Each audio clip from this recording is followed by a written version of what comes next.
vanotsanangura mazwi ivo vanotsanangura vachiitikana dziri pwere dzakaungana wopota aiwa kwamunoona uku kuna natateguru kuna nasekuruku kunobatiswa vanhu urombwa vanoroya kuti isusu tanga tauya pano tine chiringa zuva chaendepi icho chakaiswa muhomwe nemupwere ndizvonai.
Ndinokugachirai nemufaro.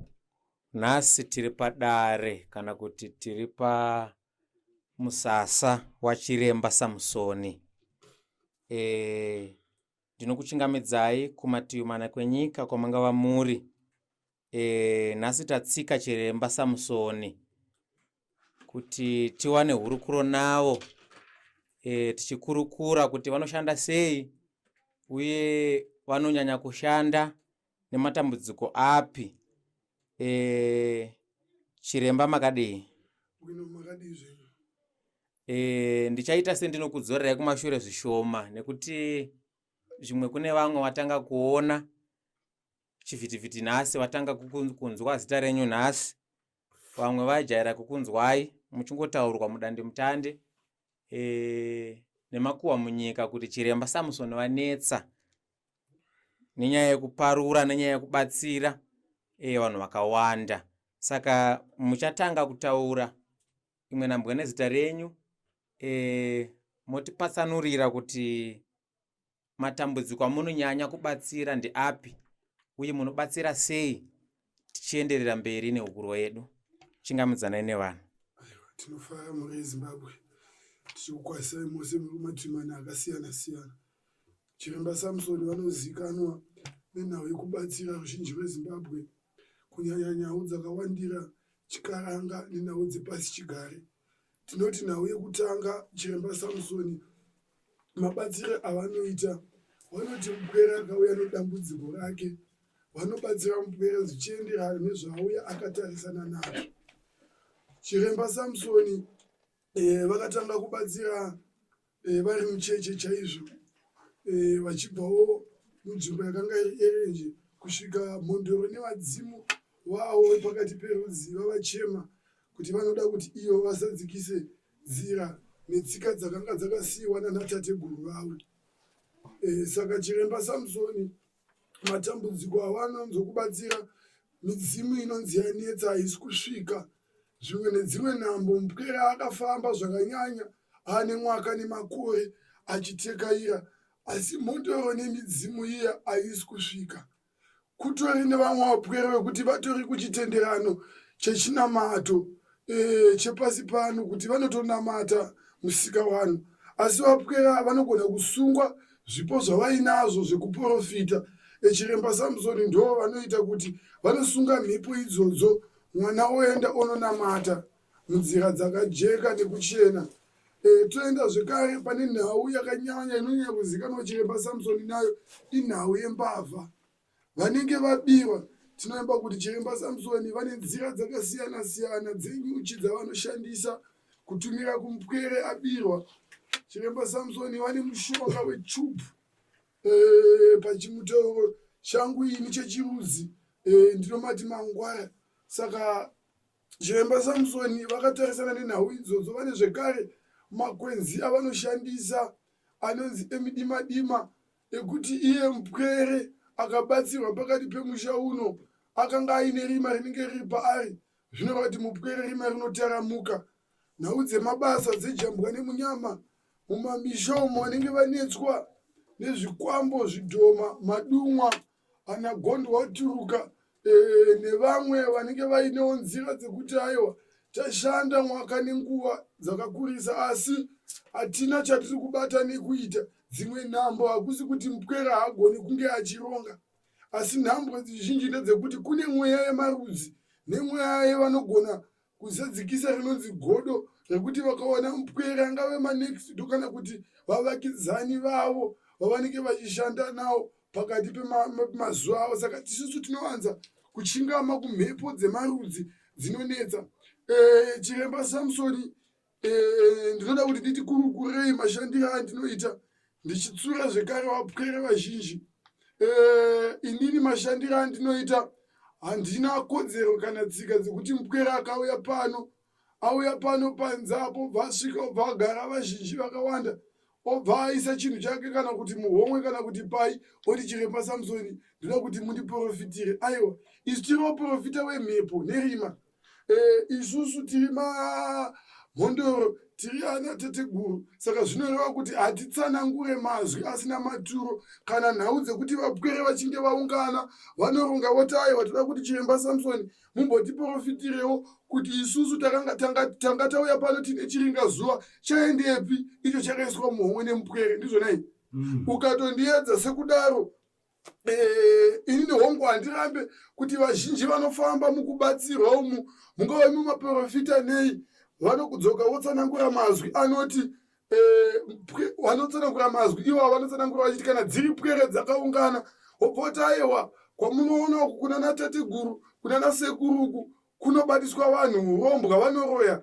Ini ndinoti aiwa hongu isu tiri varoyi asi uroyi hwangu inini ndewekubata varoyi vamwe vanoroyaochi vamwe kuti zvinhu zvinge zvichifamba zvakanaka.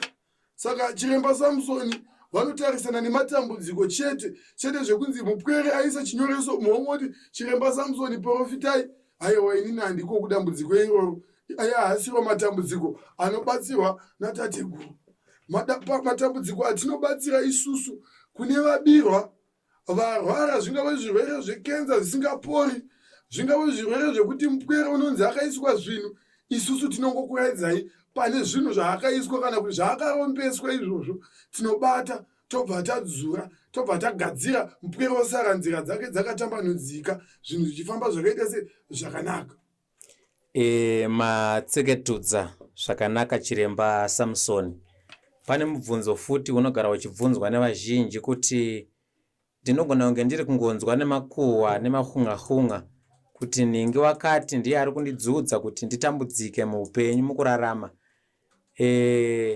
Ndeipi nzira yamunoshandisawo kuno sasekuru kuti uyo anoda kuona hama yake yakamubira kana kuti ari kumutambudza mukurarama? Vazhinji vanoti vanoshandisa chionioni ara vanotimira muchirungu. Kuno sasekuru ndeipi nzira yamunoshandisawo kuratidza uyo ane dambudziko kuti mumuratidze nyakukonzera kana kuti honzeri? Zvazvinoitwa pwere kana vachinge vauya vaine dambudziko rakafanirana neiroro, kune vamwe vokuti vanoritanzwa nekungonzi ndinhingi asi iye unhingi wacho anoramba kuti inini handinge ndichiita matare iyayo ekunge ndichishereketera vamwe vemhuri verudzi rwangu kana kuti vapwere. Isusu tine muono, tine gono riri panapa iri, basa raro tinogadza upenyu apo vese neukuru hwavo toda rudzi tinovaratidza anenge achibata nekuita ari kukonzeresa. Ndiro basa remurume ari pano, ndiro ziso revapwere vekuti vada kuona. Zvekare ndine tsvimbo yandinayo nhasuno masvika isiri mudare rino iri rekudare kwairi kumwe kwachiremba Samsoni. Saka zvinova tsvimbo iyo ine glasi zvekare. Tsvimbo iyoyo vapwere kana taenda parudzi hatitakure murume tinoenda netsvimbo iyoyo. Iyo ndiyo inosvika yobva yavaratidza kuti zvakafamba sei, munhu iyeye akabata chii, akabata kupi negore ripi nemakore api, zvakambofamba sei kuti abati chaaida chii, vaakauraya vangani murudzi negona iroro kana kuti vaakakonzeresa nhamo vangani. Zvinobuda zvese pamurume iyeye kana kuti patsvimbo iyoyo. Ndo mashandiro atinowanza kunge tichiita vazukuru kana vachinge vaine nhau. Zvekare tine rinonzi gati remazwi. gatiri mazwi iri zvekare rinokwanisa kukuratidza muroyi ari kukubaya kana kuti ari kukonzeresa hondo nemhirizhonga mukati merudzi rwenyu zvekare. Tinotenda chiremba Samson. Kune vamwe vanotaura vachitivo tiri kunze kwemakungwa asi tine shungu kwazvo yekuti tisangane nachiremba Samson tibatsirwe, asi vazhinji vanoti tinobatwa nekuda kwemabasa vari kure. Munovabatsira sei vari kumhiri kwemakungwa? Vapwere ava kazhinji chandinokurudzira ndechekuti ngavatange vavashuwa kuti vari kutsanangura nachiremba Samson vari mhiri dzemakungwa idzodzo, ndizvonai vobva vaita zvinenge zvataurwa natateguru. Asi mabatsiro atinowaita tinovabatsira vari ikoko kana kuti vanouya padare zvichienderana nezvikwanisiro zvavanenge vakapakata munzira nenzendo dzeupenyu hwavo zvinenge zvatsanangurwa natateguru.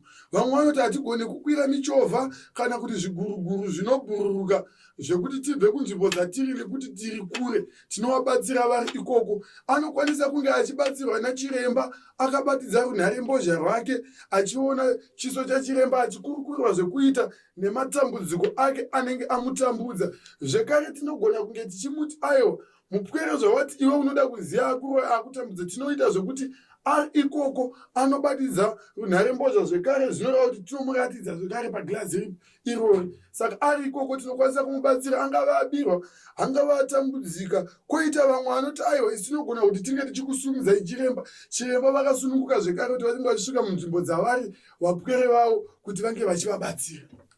Sekuru vatseketudza nyaya vakativo kana uri mhiri kwemakungwa chaunoita kufona nefoni wotaura nasekuru, wotaura nachiremba Samson vachishandisa ivo nzira yeWhatsApp video call, mukurukura pachena makatarisana uchiudzwa zvekuita kunyangwe pangava pari pagirazi ratareva paya uchiratidzwa ari kukudzudza neari kukutambudza. Sekuru ndichidzoka kwamuri ndichakubvunzai mubvunzo wekugumisa.